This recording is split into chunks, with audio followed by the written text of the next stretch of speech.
Hi, I'm Emma. I want to share something that happened to me after my O-level exams. After exams ended, I had a lot of free time. I stayed home, watched shows, and used my phone more than usual. One day, I joined a group on social media.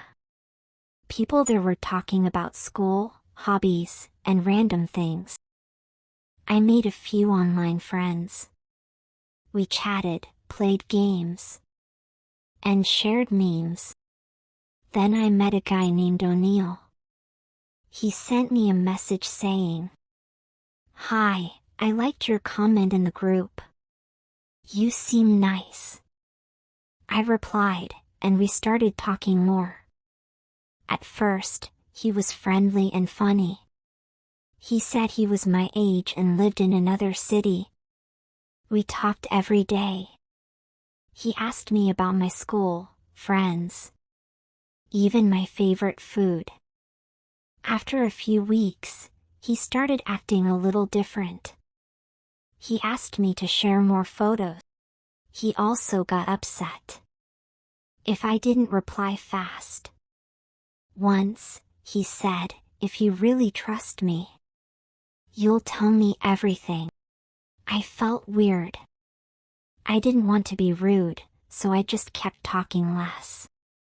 Then one day, he sent a message that scared me.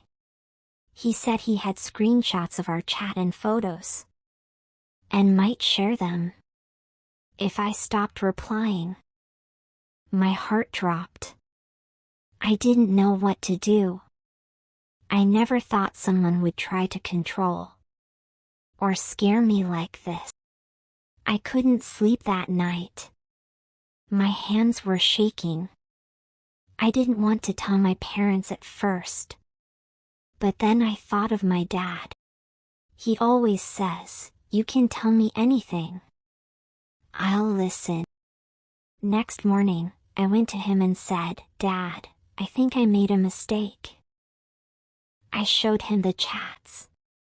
He looked serious but calm. He didn't shout.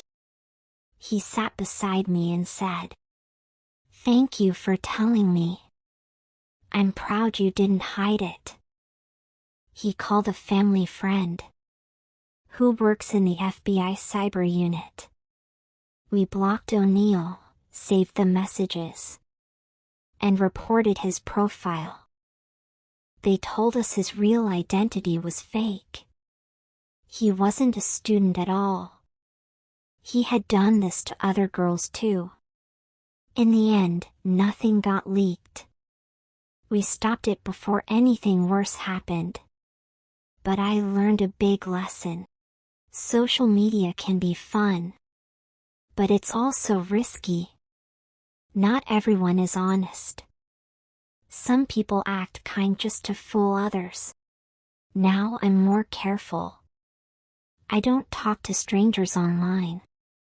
And I never share personal things. I was lucky. I had a dad who listened, believed me, and took action. Many girls stay silent and suffer alone.